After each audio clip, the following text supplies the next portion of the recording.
This is ruining manga. Well, not this manga in particular, but this type of manga.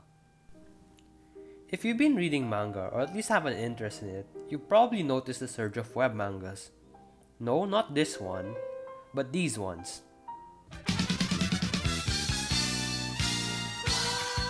2 pages, unique themes, and not much else. And that's the problem.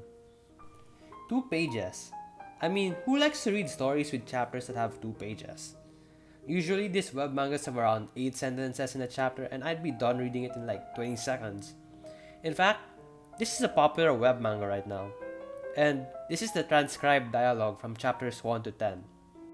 Compared it to this, my script from a segment in last week's video. That's how much words were in those limited speech bubbles.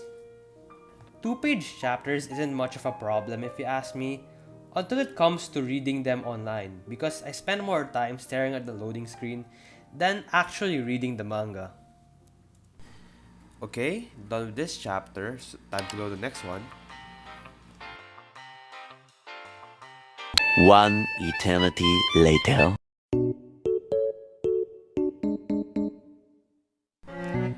Well, I guess I'll just read another manga while waiting. And because it only has a few pages, they often aren't able to develop the characters, and it's just sad. It's just, boy does something, girl blushes, the end. Find out next time on the next episode of Dragon Ball Z. Honestly, could this be what edging feels like? It's like a hit of adrenaline designed to last a single second. And speaking of boy does something, girl blushes, is that all to it? With the restriction of a limited page count, the dialogue is also limited, and in turn, it also limits the action of the plot.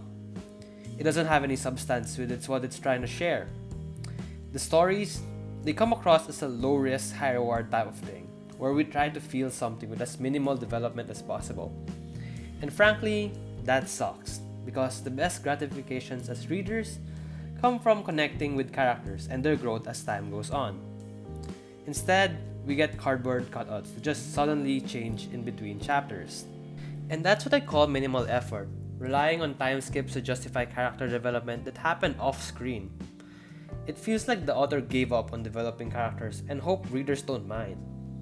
So this cold tsundere girl is cold to everyone, but after one time skip develops a crush.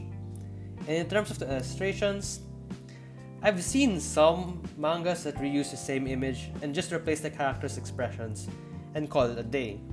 It reminds me of those comics you can find on DeviantArt where the images don't change but you have a wall of text in the worst font imaginable to read.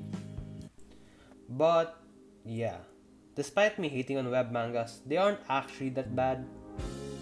Are they ruining manga? In some aspects, yes.